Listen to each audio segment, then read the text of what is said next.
कौशल जी, गुरुदेव आपको कोटि कोटि प्रणाम। गुरुदेव, भगवान ने मनुष्य को इस संसार में अलग अलग कार्य, जैसे किसी को डॉक्टर, क्रिकेटर, इंजीनियर आदि के लिए भेजा है। तो हमें कैसे ज्ञात हो कि भगवान ने हमें उसी मार्ग के लिए चुना है जिस पर हम अभी चल रहे हैं? गुरुदेव कृपया मार्गदर्शन करें। वैसे बच्चा, ये तो कर्म के अनुसार निश्चित है, इसे भगवान ने नहीं भेजा है। पूर्व के हमारे कर्म, हमारा निश्चय पहले ही हो चुका है। भगवान की तरफ से मानव देह केवल भगवत प्राप्ति के लिए मिला है। कर्म के अनुसार बहुत पढ़ा लिखा आदमी भी गरीब और बिना किसी व्यापार आदि के भी बहुत निम्न स्थिति में देखा गया, और बहुत ग्रेजुएट पढ़े लिखे, उसने कर्म तो बहुत बढ़िया किया, पढ़ाई एकदम, लेकिन पूर्व का उसका कर्म बिगड़ा हुआ है, तो उसको कोई उन्नति का चांस नहीं दे रहा है। और ऐसे भी देखे गए कि कोई ग्रेजुएट नहीं है, ना रूप के हैं, ना रंग के हैं, ना ढंग के हैं, और वीआईपी व्यवस्थाएं हैं, सैकड़ों नौकर चाकर सब, मतलब उसको बेच आवे बाजार में। ऐसे लोग हैं, उनको खाने को नहीं है। वो इतना मंद बुद्धि का होते हुए भी ऐसे ऐश्वर्य का भोग रहा है। इसमें कर्म प्रधानता होती है। मनुष्य को भगवान ने भेजा है केवल केवल भजन करके भगवान की प्राप्ति कर ले। ये कर्म साइड है, मुख्य है उद्देश्य भगवत तत्व का ज्ञान हो जाना, भगवत प्राप्ति हो जाना। बस इस बात को संसारिक जन नहीं जानते। जैसे बच्चा, तुम बहुत पढ़ लिख करके आखिरी पढ़ाई जिसे कही जाती हो पढ़ लो, बहुत अच्छे पद पे चले जाओ, बहुत रुपया पैसा कमा लो, खूब भोग भोग लो, पर शरीर तो छूटेगा ना एक दिन। ये पता है ना तुम्हें? शरीर छूटेगा ना। जब छूटेगा तो फिर नया जन्म होगा, फिर तुम्हें नए से पढ़ना पड़ेगा, काखा गा गांगा, सारी पढ़ाई बेकार, फिर नए से रुपया कमाना पड़ेगा, फिर नए से सुख सामग्री एकत्रित करनी पड़ेगी, फिर भोगो, फिर मरो, फिर नए से फिर शुरू। ये एक बार नहीं हुआ, करोड़ों बार हो गया है। अभी पहली बार थोड़ी आप आए हो, करोड़ों बार आज। अब की बार हमको ऐसा पढ़ाई पढ़नी है कि जहां से रुके वहीं से शुरू हो। वो है भजन। 100 बार राधा राधा बोला है और शरीर छूट जाएगा, तो 99 पॉइंट से नहीं चलोगे, फिर 100 के ऊपर 1 2 3 100 प्लस, नीचे नहीं उतरना पड़ेगा। अगर आपको थोड़ा ज्ञान हुआ है तो मरने के बाद जब दूसरा जन्म होगा उसी ज्ञान से, तभी देखा जाता बालक होते हुए बड़ी बड़ी भागवतिक बुद्धि, उसका पूरा खजाना जमा है। बच्चा, जीवन का लाभ है कि राधा राधा बोलो और मन में रखो कि प्रभु मुझे ऐसा ज्ञान दो जिससे मैं आपको प्राप्त कर सकूं, और आपके इस सृष्टि में जो कर्म के अनुसार मुझे सेवा मिले उसे आपकी सेवा मान करके करूं। बस, भगवान किसी को सुख या दुख कभी नहीं देते।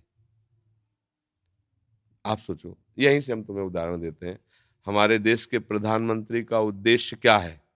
मेरा पूरा भारत सुखी रहे। कोई भी बैठे उस पद पे, हम नाम किसी का संबोधन करके नहीं, उस पद का भाव क्या है?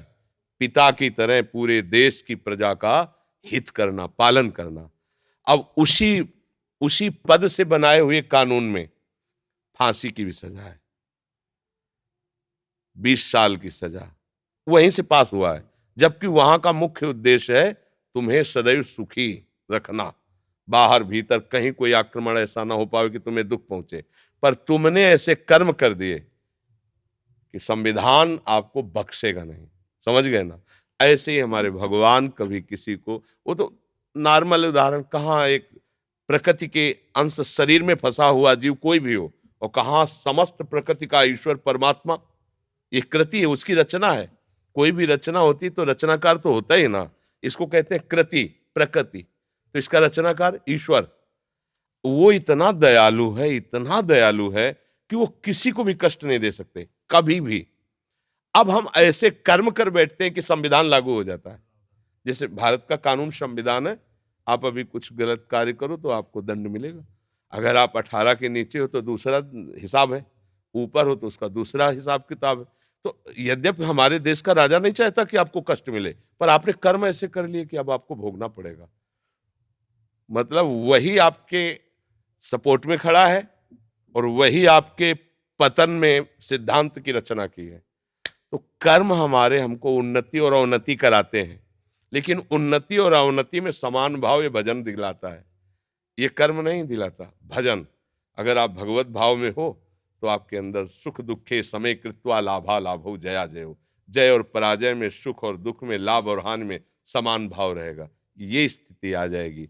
और अब हमारा अगला जन्म ना हो, हम भगवान के पास जाएं।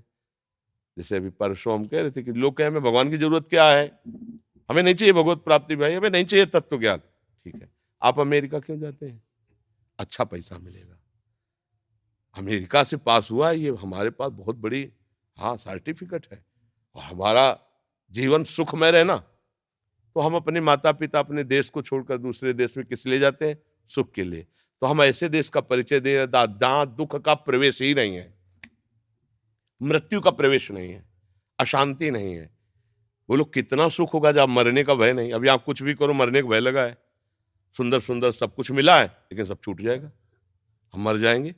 चाहे जितना घी पिए मर जाएंगे, चाहे जितना बैंक बैलेंस में मर जाएंगे, चाहे जितनी सुंदर पत्नी हो, पति हो, पुत्र, सब छूट जाएगा। धोखे का खेल है कि नहीं? ऐसा एक देश है भगवान का धाम, जहाँ प्रियाजू लालजू विराजमान। वहां न मरना है, न बिछुड़ना है, न कमाया है, न परिवर्तन है, चिदानंद धाम। तो भैया सुख के लिए जैसे हम विदेश जाने की तैयारी करते हैं, ऐसे महासुख के लिए हम निकुंज देश जाने की तैयारी करें। वृंदावन धाम चिदानंद, भाई रामोपासक है अवध धाम साकेतपुरी, शिव उपासक है कैलाश धाम। भगवान अपने धाम में बुलाकर जीव को कृतकृत्य कर देते हैं। इसलिए बच्चा पढ़ो लिखो, कर्म के अनुसार जो उन्नति अवनति मिले उसमें समान भाव रखते हुए नाम जप करो तो जीवन का लाभ मिल जाएगा। अभी बच्चे हो, शायद हमारी बात ना समझ पा रहे हो, कुछ तो समझ में आती होगी जी।